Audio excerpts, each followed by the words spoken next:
Ladies and gentlemen, good day and welcome to Ajanta Pharma Q4 FY26 earnings conference call. As a reminder, all participant lines will be in the listen-only mode, and there will be an opportunity for you to ask questions after the presentation concludes. Should you need assistance during the conference call, please signal an operator by pressing star and then zero on your touchtone phone. Please note that this conference is being recorded. I now hand the conference over to Mr. Yogesh Agrawal, Managing Director of Ajanta Pharma Limited. Thank you, and over to you, sir. Thank you. Good afternoon, everyone, and welcome to Ajanta Pharma's earnings call. With me, I have Mr. Rajesh Agrawal, our Joint Managing Director, Mr. Arvind Agrawal, our CFO, Mr. Rajiv Agrawal, our VP Finance and Investor Relations. I hope all of you have received the financial results by now. I will take you with our overall business performance first. It is a pleasure to share that Ajanta has achieved several important milestones in FY 2026, with revenue surpassing 5,000 crores and net profit crossing 1,000 crores. This marks a significant step forward in our growth journey. The year reflects strong, well-rounded performance across all areas of business, reinforcing the strength of our strategy and execution. Our revenue from operations grew by 21%, while margins grew by 18%, reflecting strong operating performance alongside continued investments to support future growth. All our businesses are progressing in line with our plans, giving us confidence in sustaining this growth momentum in the coming periods. This strength is also evident in our returns. As of March 2026, return on capital employed stood at 33% and return on net worth at 25%, underscoring our position among the best performing companies in the industry. Now, moving on to the business details. Let me take you through our key business verticals, starting with the branded generic business in Asia and Africa, which contributed 38% to total revenue. We continue to invest consistently in people, portfolio expansion, and market development to support sustainable long-term growth. Let's move to Asia. During the quarter, the Asia branded generic business recorded sales of 274 crores compared to 303 crores in the same period, reflecting a decline of 10%. For the full year, sales stood at 1176 crore versus 1191 crore last year, a marginal decline of 1%. While we had expected a recovery in Q4, geopolitical developments in the Middle East led to significant supply chain disruptions, impacting dispatches during the quarter. For the full year, the performance remained below our internal expectations, largely due to logistic challenges. We remain confident that the business will regain its growth momentum in coming quarters. During the year, we launched 15 new products, primarily in chronic therapies, further strengthening the quality and sustainability of Asia business. Let's move to Africa. During the quarter, the Africa branded generic business delivered strong performance with sales of 182 crore compared to 133 crore last year, registering a growth of 37%. For the full year, sales stood at 861 crore versus 750 crore last year, reflecting a growth of 15%. During the quarter, we introduced one new product, taking the total launches for the year to 8, supporting continued expansion in the region. Overall, our branded generic business continues to progress in line with our guidance, and we remain confident of delivering healthy performance in the coming quarters. Let us move to another two verticals with our international business. US Generics. As indicated, the US Generic business delivered an excellent performance. During the quarter, sales stood at 505 crore compared to rupees 325 crore in the same period, reflecting a strong growth of 56%. For the full year, sales reached rupees 1,557 crores versus rupees 1,047 crore last year, registering a robust growth of 49%. This performance was driven by 8 new launches over the past 15 months, supported by consistent execution and strong customer relationship. On the back of this momentum, the contribution of the US generic business to total revenue increased to 29% during the financial year. We continue to be preferred partner for distributors and customers, anchored in reliable supply, strong quality standards, and disciplined execution. We now move to Africa Institution. During the quarter, the Africa institutional business reported sales of rupees 49 crore compared to rupees 28 crores last year, delivering a growth of 71%. For the full year, sales stood at rupees 160 crore versus rupees 147 crore, reflecting a growth of 9%. The institutional business contributed around 33% to the company's total revenue during the financial year. At the start of the year, we had anticipated a softer performance. However, improved order flow in the second half supported a steady performance for the full year. Now I invite Mr. Rajesh Agrawal, our Joint Managing Director. Thank you, and over to you. Thank you. Good afternoon to all of you. I will take you through the performance of our India business. We have concluded both the fourth quarter and the financial year on a strong note. I am glad to inform you that Ajanta is now among the top 25 companies in the Indian pharmaceutical market as per IQVIA MAT March 2026. Our ranking has improved to rank 24th against rank 26th last year. During the year, the India business contributed 30% to the company's total revenue, supported by the launch of 26 new products, including 5 first-time launches in the country. During the just concluded financial year, our revenue reached at 1,654 crores versus rupees 1,452 crores in the previous year, registering a healthy growth of 14%. In the fourth quarter, our sales stood at rupees 404 crore compared to rupees 369 crore in the same quarter last year, reflecting a growth of 9%. Our India business includes revenue from trade generic segment, which contributed rupees 49 crores in Q4 for both years. For the full year, trade generics recorded sales of rupees 188 crore compared to rupees 179 crores last year. Let me now take you through Ajanta's performance as per IQVIA MAT March 2026. We continued to outperform the IPM by a healthy margin, with Ajanta delivering growth of 13% compared to the IPM growth of 10%. We also continue to lead in volume growth and new product introductions relative to the market.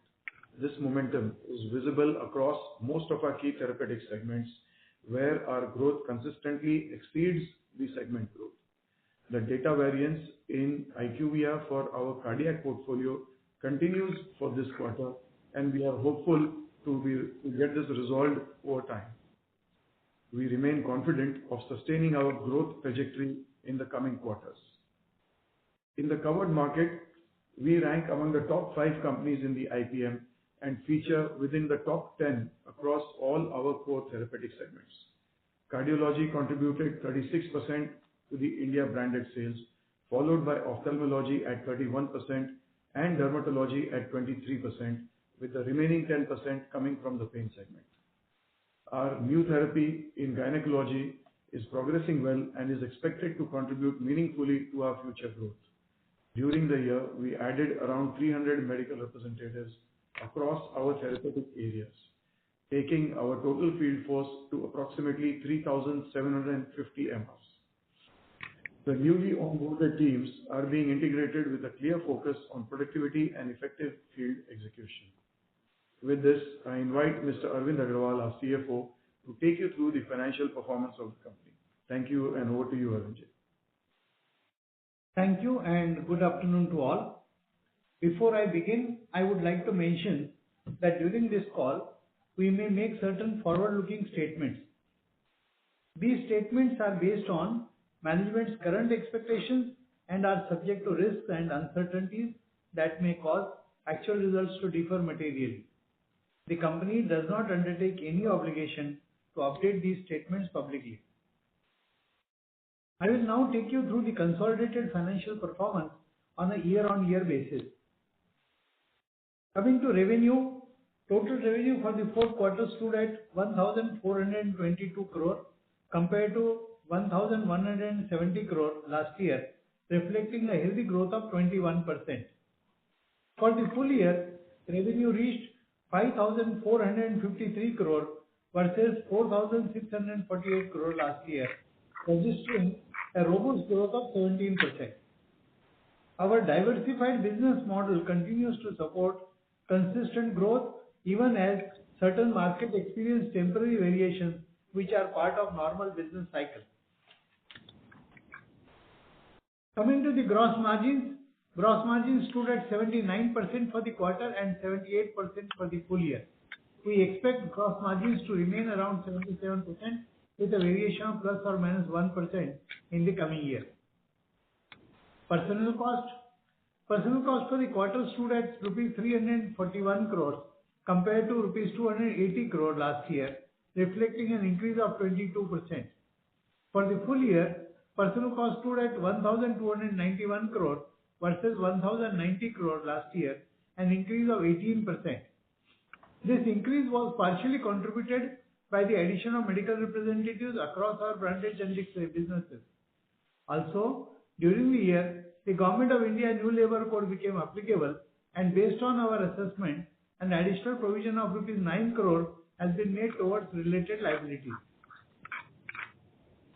Coming to other expenses for the quarter stood at rupees 443 crore compared to rupees 310 crore last year, reflecting an increase of 43%. This includes a mark-to-market hedge loss of 42 crores. Excluding this, the increase was 29%. For the full year, other expenses stood at rupees 1,583 crore versus rupees 1,228 crore last year, an increase of 13%. This includes a mark-to-market hedge loss of 103 crores. Excluding this, the increase was 21%. The hedge loss was on account of depreciation of the INR against the US dollar and euro during the year. The increase in expenses reflects our continued strategic investment in products, brands, and people across the branded generic portfolio. We expect other expenses to remain broadly aligned with current trends. Coming to the R&D spend included within personnel and other expenses remained at 5% of total revenue and is expected to continue at similar levels.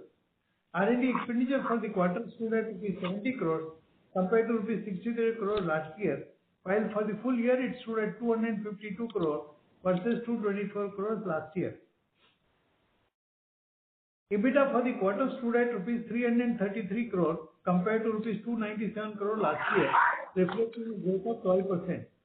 For the full year, EBITDA stood at 1,395 crore versus 1,260 crore last year, registering a growth of 11%. EBITDA margin stood at 23% for the quarter and 26% for the full year. Excluding the impact of mark-to-market foreign exchange movements, EBITDA margins remain aligned with our guidance of around 27% for the full year.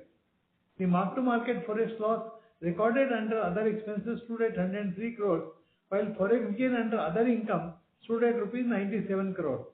We remain confident of maintaining EBITDA margin of 27% with a variation of plus or minus 1% in the coming year as well, while making further investment in developing our market.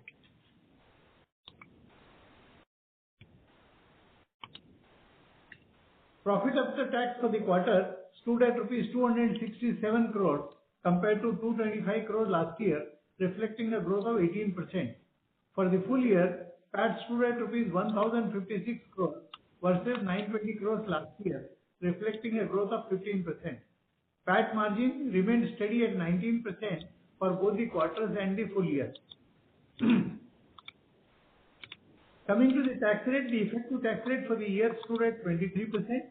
It is expected to increase in the coming year as one of our manufacturing facilities transition out of the exemption period.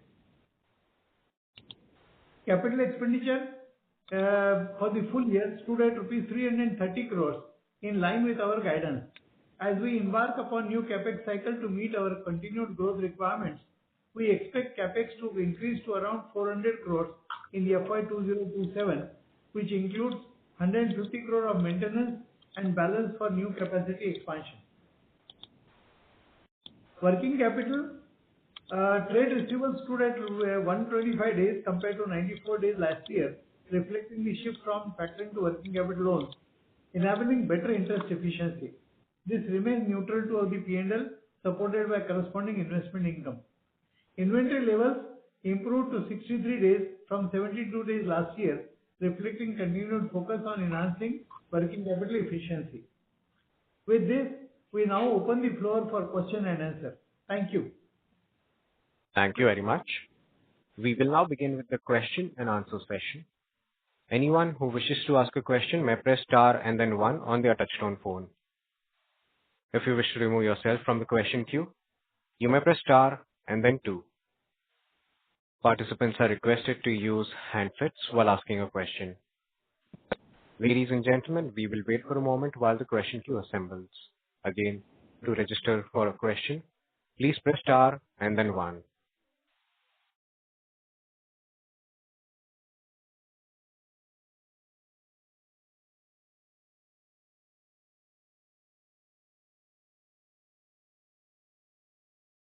Your first question comes from the line of Siddharth Negandhi from CWC. Please go ahead.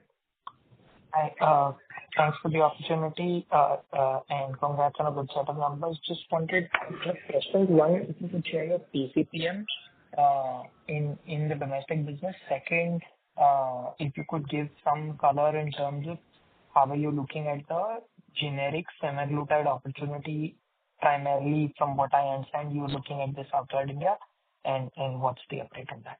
Yeah, that's the two questions. For the second part, generics, you are referring to the generics in the domestic market, the trade generics? Generic semaglutide in outside of India is what? Okay, I will hand that over to. Yeah, outside of India, we are going to start our filing this quarter, and normally the approval takes somewhere between 1.5 years to 2 years. So as and when we keep getting the approvals in various markets, we will keep launching. So yeah, I think it is work in progress. We'll see as the filing happens and what approvals we get, and I will keep launching them. Got it. And I'm assuming India is not as much of a focus market for semaglutide, or is that not the case? India is also a focus market for us, and we are in the, we are also in the race for sure. It's too early to comment on how it will pan out, but we are definitely one of the contenders. And on the productivity, the PCPM for the last full year has worked out to 3.7 lakhs per man per month. But keep in mind that this is also after the addition of 300 more representatives that we have made in the current year, and maybe couple of 300, maybe 200 to 300 more last year, which are yet to come to this level. Yeah. So we have been keeping on incrementally adding to our field strength. So therefore, it may seem what it looks like right now. Got it. That's helpful. If you could just give me a sense of, given the significant additions to the field force, for the mature field force, what's the average PCPM, and how much is that higher by? Maybe that gives a sense of how that steady state PCPM then looks like. I think 4 to 4.5 lakhs rupees is the steady state PCPM we are looking for. Got it. Thank you. Okay. Thank you. Thank you. Your next question comes from the line of Avnish Barmal from Vaikarya. Please go ahead. Hi, good evening. Thanks for taking my question. So just your comments on the impact on the business because of the ongoing Middle East conflict, and it will be great if you can divide it into how you are managing the cost in your domestic business versus the international business. I didn't get your question. How are we managing what? The increase in costs that you would have experienced because of the Middle East conflict, the increase in cost of either raw material or utilities. Yeah, so the freights have increased both air and sea across geographies. It is not only restricted to Middle East supplies, but the rates have increased in general for the air and sea. Since last quarter was only one quarter we saw the impact. We will come to know for the next whole year how the cost will sit, because it's still an evolving landscape where how long this war continues and whether it will settle, and after that what will be the cooling off. So I think that is yet to be seen. And we are seeing the increase in the RMPM cost also. But since last quarter we had inventory with us, we did not see the impact of the same in the quarter. And maybe coming quarter also, it may not be as impacted because there were some inventories and some old orders given. But I think if the war continues, I think going forward, a quarter after, probably we should start seeing some increase in the cost of the goods also, RMPM cost as well, and the freight cost. Okay. So the freight and the insurance cost increase that you are witnessing right now, are you able to pass it on to your customers, or are you partly absorbing it in your P&L? It is absorbed by us in our P&L. Okay. And just last question. Let's say the war, the conflict lasts for longer than your inventory. Then in that case, the RMPM cost that is increasing, will that also be borne by the marketing company like yourself, or is it like passed on through the entire supply chain, like the CMO partners and the customers? How does it happen? No, it is absorbed by us only. It is absorbed by the manufacturing companies. Okay, great. That was my question. Thank you so much. Thank you. The next question comes from the line of Tushar Manudhane from Motilal Oswal. Please go ahead. Thanks for the opportunity. So firstly, on the EBITDA margin guidance, with FY26, we have ended with 27.7% EBITDA margin. Maybe Q4 is relatively weaker quarter additionally. Just trying to understand why the EBITDA margin guidance is lower at 27% for FY27. That's my first question. Given that we will have decent growth across the geography. Yeah, that is sure. The growth will definitely be there. But however, as you know, we are investing quite a bit on the market in terms of product registration, in terms of EMR addition across the market. All that investment is going on. So that investment also is something which is tied to P&L. We are also proposing to increase the filing across the markets. So that also will increase the R&D cost a little bit. So all these things will definitely impact the profitability. So we are currently looking at all these aspects and then giving you the guidance of 27%. So how many MRs we intend to add in India for FY27? I think about 5 to 6% is something we are looking at. In the range of 250 to 300 MRs. Just to optimize. There is some disturbance on the line. Not able to hear. I'm so sorry to interrupt. This is the moderator. Tushar sir, if you can self-mute the line when the management is answering the question, because there is a lot of background noise coming from your line. Sure. Yes. So we are looking at an addition of 250 to 300.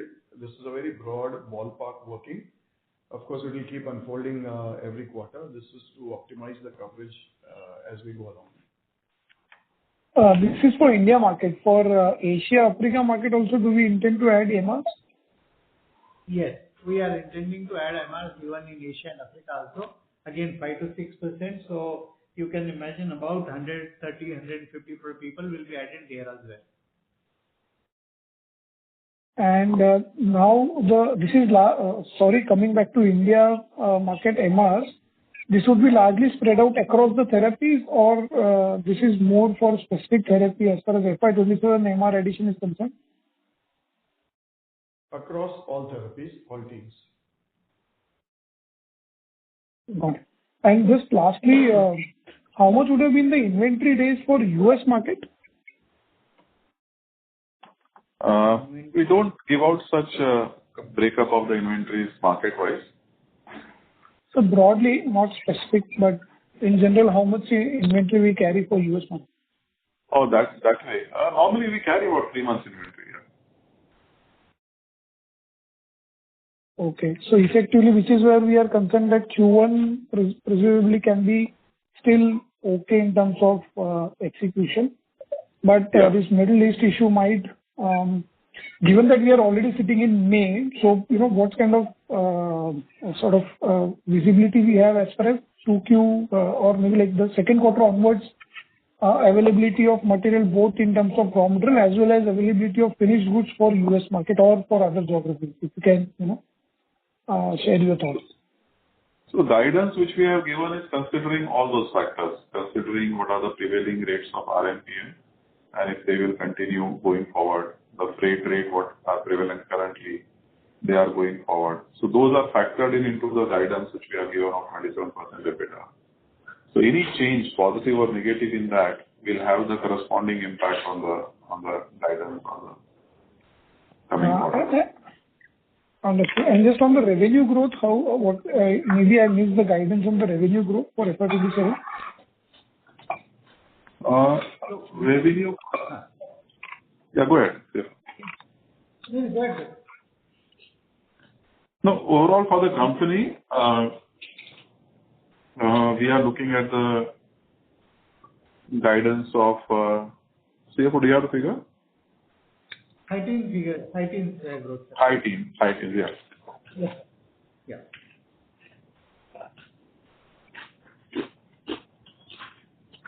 16 to 18%, right? Yeah. Tushar, high teens is something which we are really looking at. Got it, sir. Thank you. That's it from me. Thank you. Thank you. The next question comes from the line of Abdul Qadir Puranwala from ICICI Securities. Please go ahead. Yeah, hi, sir. Thank you for the opportunity. So my first question is pertaining to your India business. So this quarter, as compared to, the first 9 months, we have seen some bit of a slowdown in the India business, where the growth has been 9.5%. So if you could, help us understand any market-leading factors, or, we expect to bounce back from this current growth level in the coming quarters ahead?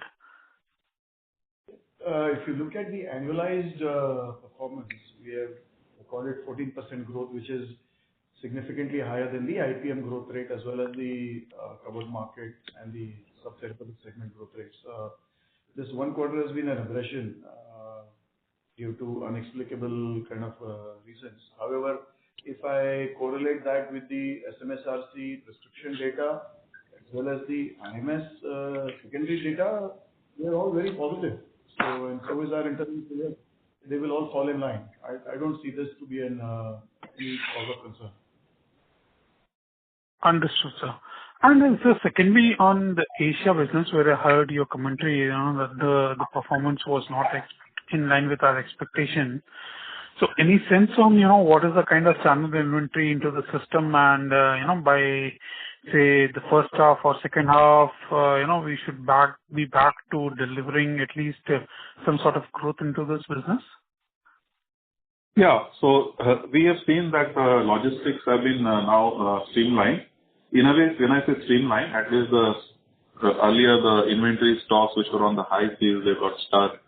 They got localized at various places where they were in the transit and they were not moving. But at least now the logistics has been sorted out. Just the timeline has increased. The total transit time, because it has to be routed from multiple ports and somewhere it has to be then hauled on the surface. So you see that slowly the logistics have been kind of coming in place. Just the transit time has increased. With this, we have not seen any demand challenge, or the demand has not been impacted. It was more of a supply chain concern or issue. With that supply chain now getting streamlined, in fact, we are looking that in the next year, our guidance for the Asia is in high double digits. So we should be able to deliver a good performance. Got it, sir. And so just one final one, if I may. So on your US business, so again a very still quarter on that front. But if we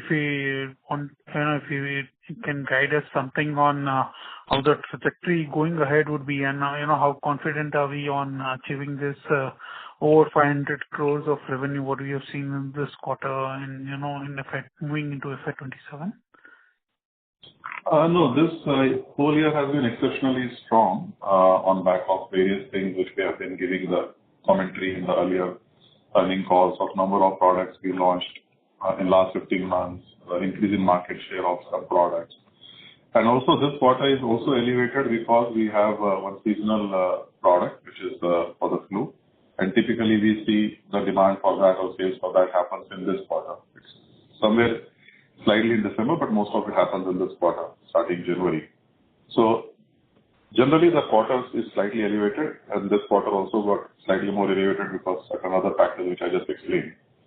So I think going forward for the next year, we are looking at a mid-single digit growth for the US business. Considering that for the whole year, we have delivered an extremely robust growth of 49%. On back of that, so the base is very high. On back of that, we are projecting to be a mid-single digit growth for the US. Got it, sir. Thank you, and wish you all the best. Yeah, thank you. Thank you. The next question comes from the line of Bino Patibarampil from Elara Capital. Please go ahead. Hi, good afternoon. A couple of questions. One, how is the shipments to Middle East happening? Is it happening normally or is it stuck? I just answered that a minute back, but I repeat. Earlier, when the conflict started, the shipment got stranded at whichever place they were. But now they got rerouted, and barring the air shipments when the things are, the conflict is on, but otherwise we've seen that the sea shipments are kind of resumed. And it's taking longer to reach because they have to be rerouted from different ports. Somewhere it has to be hauled through the surface. So overall, the supply chain is, the logistics have settled. It is taking longer and cost has gone up significantly. Got it. Second, your revenue guidance of high teen, does it take into account the high the depreciation in INR? Sorry, the last part was not audible. Including account what? Take into account the depreciation in INR. Depreciation INR. Yeah. So it is considered on the current exchange rate, whatever is the prevailing current exchange. Okay. And if I heard correctly, the raw material cost increases that are currently there, that has been built into your EBITDA margin guidance of 27%. Correct. So, okay. Got it. Okay. Thank you very much. Cost of RMPM as well as the freight, both are inbuilt in the guidance which we have given, increased cost in the freight. Great. Thank you. I'll jump back to you. Thank you.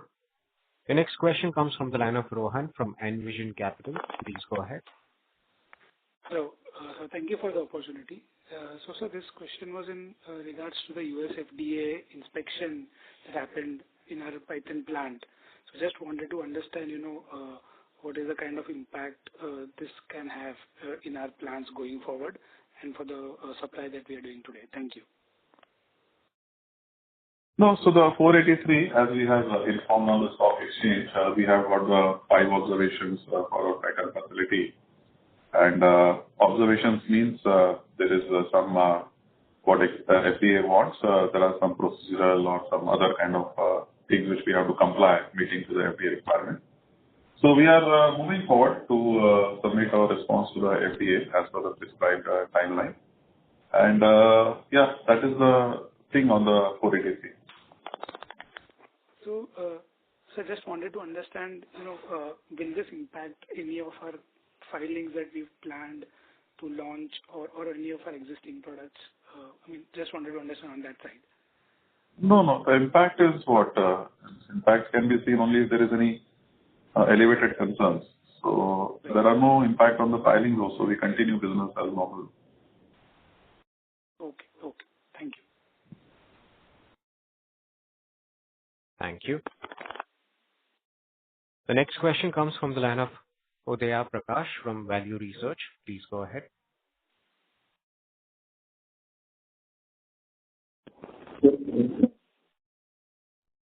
So we are not able to hear you.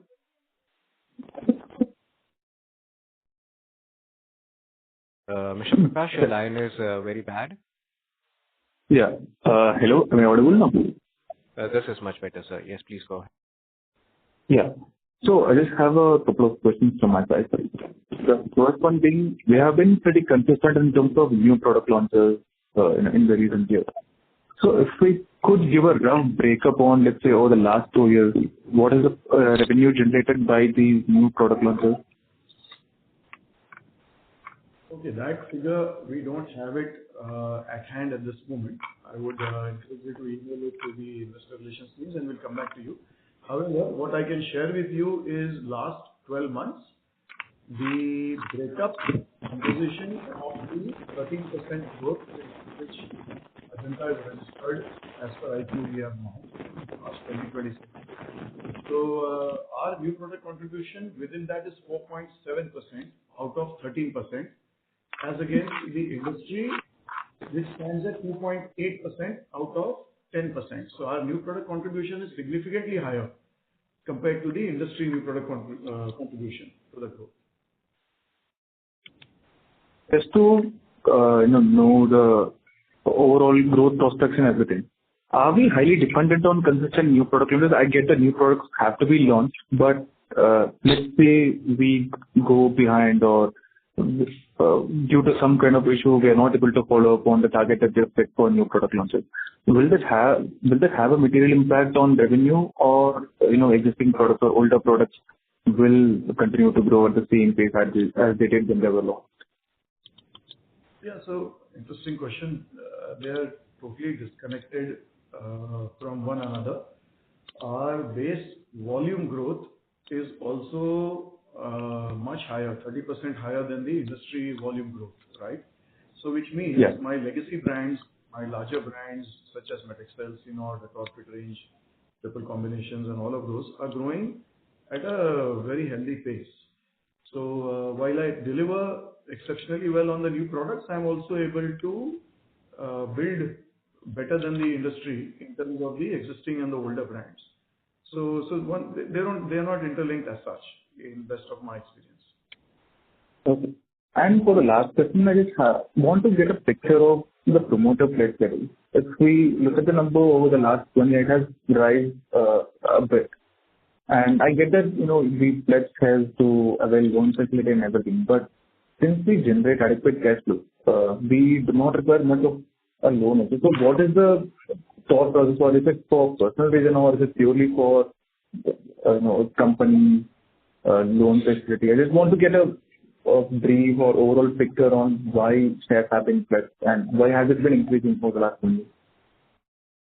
Yeah, I'll tell you. See, as far as Ajanta Pharma's promoters are concerned, there are 4 brothers who are owning the share.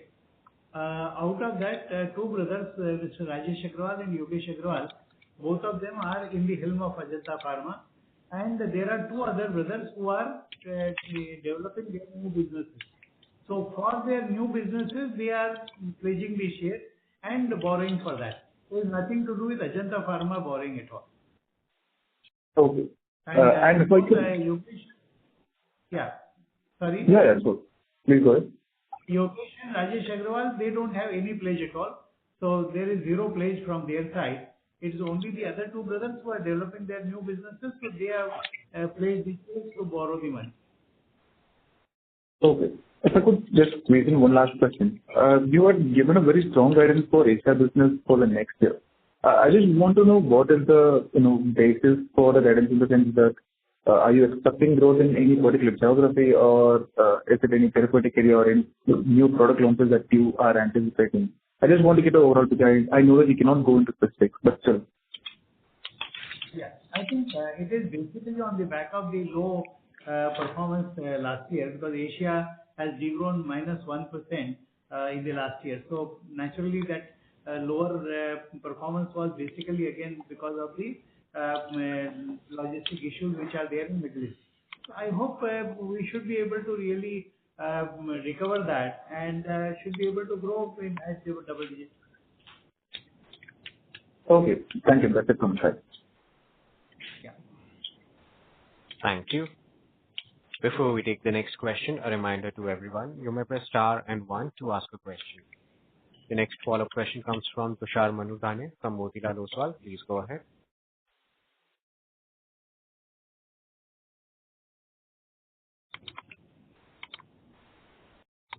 Yes, Tushar. Am I Tushar, audible? sir, yes, you are Am I audible? Yeah. now. Now you are. So just on the guidance again, where U.S. probably would slow down in FY27, India doing better than IPM, but IPM itself probably would grow at 8 to 10%. So effectively, Asia, Africa would be the strong growth drivers. So in Africa also, what is it that, if you can just, we've already grown at 15% in branded generics for full year. So what kind of, factors will drive much higher growth in Africa market? So that's my first question. Africa also, we are looking at a high double-digit growth. Africa also, we should be able to perform well. Okay. And this is, in a way, semaglutide will actually contribute in any of these geographies, probably FY28 onwards. No, there is no semaglutide which is factored in this. This is from our existing business, addition of people which we have done over the last 2 years, addition of people, not that many, let's say 125 which will be done here. So I think, okay, let's discount that. That may not contribute so much.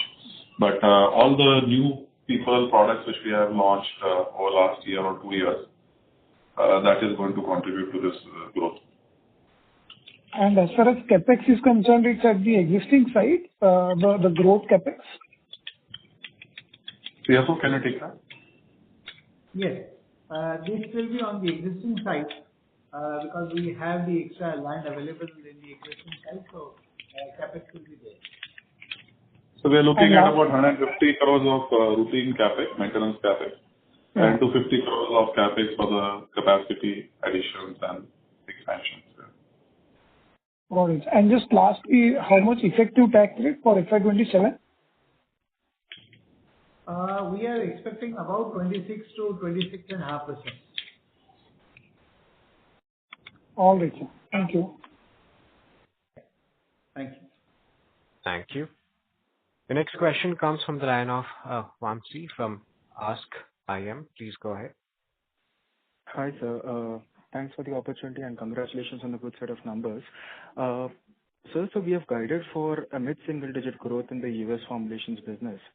So are there firstly any launches that you are scheduling for the next year?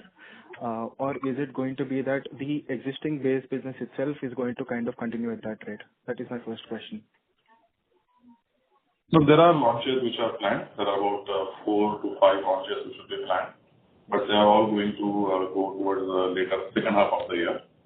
So there will be some growth coming in from there also, but it is most part first half will be existing products. Understood, sir. Also, coming back to the semaglutide opportunity, so while the filings are happening currently as we speak, how do you envisage the launches to happen? And, at what point could it reach a material scale, maybe, anywhere between 100 to 150 crores kind of a top-line contribution? So I think it will be 2 years by the time products will get commercialized in various markets. I think the 3 years from third year from today is when we should start seeing the revenues, and probably fourth year would be where we will have launched and we would have probably increased our penetration in the market and got some market share. So I think 3 to 4 years is the time when we should start seeing these kind of the kind of meaningful impact in the sales and profitability. Understood, sir. Thank you and all the best. Thank you. Thank you. Thank you. The next follow-up question comes from the line of Siddharth Negandhi from CWC. Please go ahead. Thanks for the opportunity. Just wanted to understand, you mentioned high double-digit growth for Africa, right? Low double-digit for Asia, mid single digits for US. and assuming the same level for as FY26 for Africa institutions, India growth works out to be high double digits, upwards of 20%. Even if I take the lower end of your high single digit guidance, which is 16% growth for the overall business.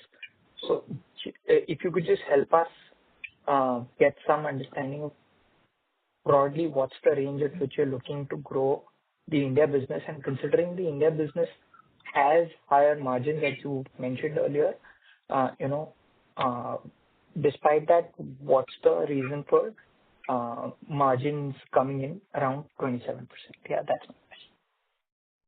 So first of all, I think Asia, you are seeing low double digit. Actually, it is high double digit again. So that's what we mentioned. And for India, we are talking about mid-teens growth.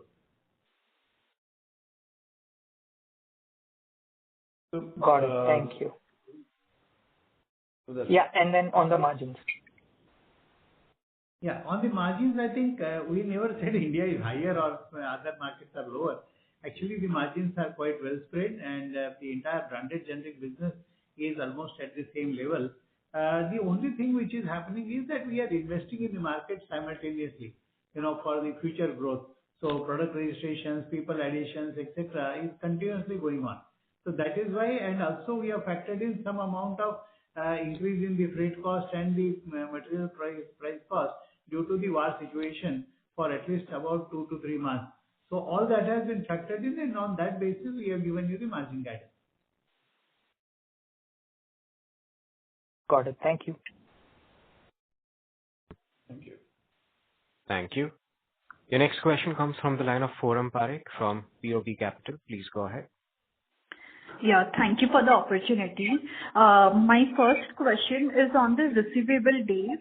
We see significant jump in FY26. So what is the reason for the spike, and how should we look at it? I mean, is 125 days the normal base that we should consider, or can it come lower? So I think this is mainly because of the higher sales at US. As you are aware, the US outstandings are a little longer, and US sales were very, very high this year with 50% increase. So that is the contribution that has come in. And I think at this moment of time, I think we can consider this as a new normal now. Okay, thank you for that. And my second question is on your strategic priorities that you have mentioned in the presentation, where one of the priorities is focus on digitalization. So just wanted to understand here, are we talking on the AI front? And if yes, so just wanted to understand how does adoption of AI actually impact our P&L, and basically on the R&D side, does it increase our R&D expense or it lowers our R&D expense? If you can just throw some light there. No, we have embarked on the AI initiative, and we are progressing well. We have formed a team in Ajanta Pharma, and we've identified the areas. So yes, this is one of the priorities for us.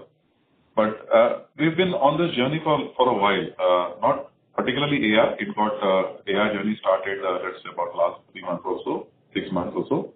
But we've been on a journey of the digitalization in all our verticals, whether it is sales and marketing in India, sales and marketing in overseas markets, whether it is our facilities.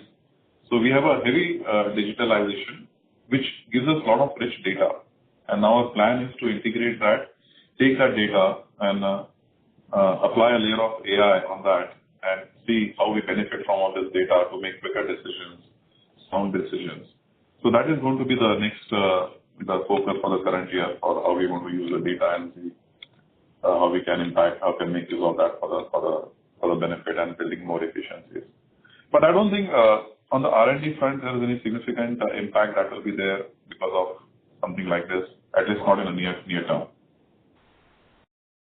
Sure. Thank you for that. Those were my 2 questions. Yeah, thank you. Sure. Thank you. The next question comes from the line of Ankit Shah from CRAMC. Please go ahead. Hello, am I audible?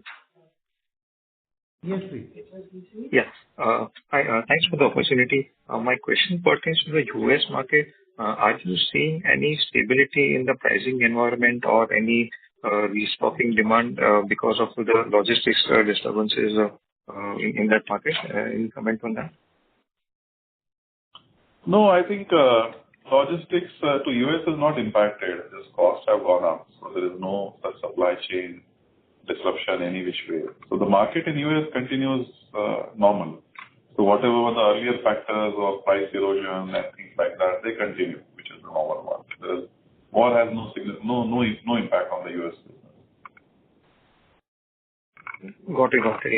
That's it from me. Thank you. Sure. Thank you. Your next question comes from the line of Yogesh Soni from Haitong Securities. Please go ahead. Yeah, good evening, sir, and thanks for the opportunity.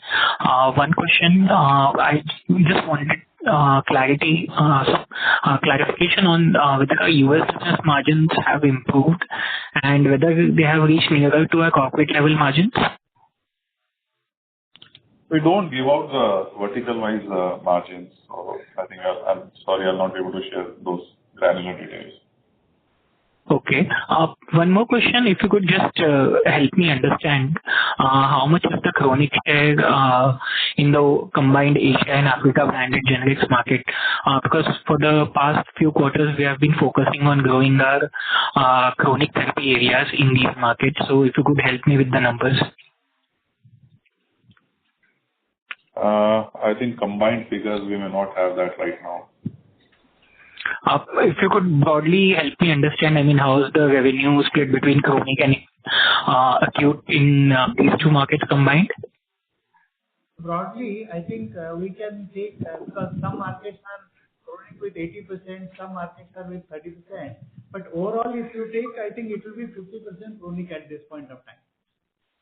And our objective is to increase this portfolio consistently going forward. Understood. And sir, on the India business, it's been now 1.5 years since we have entered into gynec and nephro therapies. So if you could help us understand how the performance has been in these two new therapy areas, and how are we planning to grow these two therapies over the next 2 years? I had a short reference in the opening comment also on the gynecology. The progress has been very encouraging. We have been received very well in the segment itself by the key opinion leaders in that sense. So we are progressing very well in gynecology, better than what we were expecting internally. I see that to be contributing meaningfully in the coming 2 to 3 years.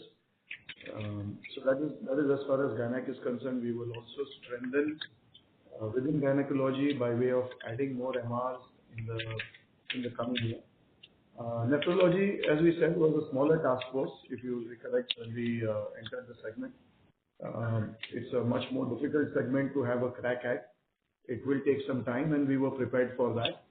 So, but there are some positive signs, but it will take longer than what it is taking in the gynecology segment. Okay. Thank you, sir. Thank you for your answers. Thank you. The next question comes from the line of Aditya Chheda from InCred Asset Management. Please go ahead. Hi, good evening. Can you please break your India growth into price, volume, and new product for FY26? So overall, we've grown at 13.1% against IPM of 10%. And our growth breakup is as follows: 3.6% from the volume. Price growth has contributed 4.8%, and new product launches have contributed 4.7% to the total growth of Ajanta. Okay, thanks. That was it. That's it. Yeah, sure. Thank you. The next question comes from the line of Niharika Agarwal from InCred. Please go ahead. Good evening, sir. Thank you for taking my question. So given your increasing exposure to US generics and Africa institutional, both of which are tender-driven and competitive markets, how are you managing price erosion risk at the portfolio level?